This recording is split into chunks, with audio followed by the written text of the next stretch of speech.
જામનગરના શંકર ટેકરી ઉદ્યોગનગર વિસ્તારમાં તંત્રની બેદરકારી સામે આવતા સ્થાનિકોમાં રોષ ફેલાયો છે।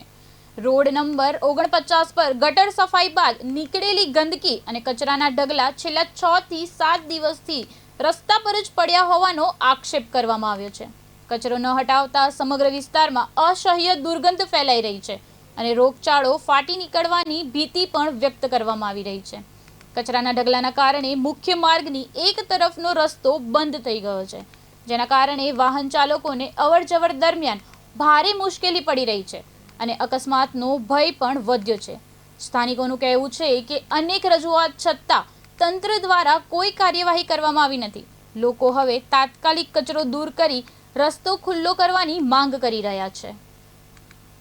મારું નામ અજય કણજારિયા છે અને મારું કારખાનું છે અહીંયા આપણે મોમાઈ પાનવારી ગલીમાં છે અને આ આપણે શંકર ટેકરી ઉદ્યોગનો મેઇન રોડ ગણાય ને એવો 49નો મેઇન રોડ છે, જ્યાં એક નવો રોડ સીસી બનાવવામાં આવ્યો છે અને એ સીસી રોડ ઉપર કચરાના ઢગલા જે ગટરમાંથી કાઢેલી ગંદકી હતી ને એ ઢગલા અહીંયા કરીને તંત્ર વયું ગયું છે। છેલ્લા 6-7 દિવસથી આ ઢગલા એમને પડ્યા છે, જેના હિસાબે ગંદકી આવે છે, દુર્ગંધ આવે છે અને તંત્રને વારંવાર અમે રજૂઆત કરેલી છે, પણ તંત્ર અહીંયા કોઈ પણ જાતનું એક્શન લેતું નથી।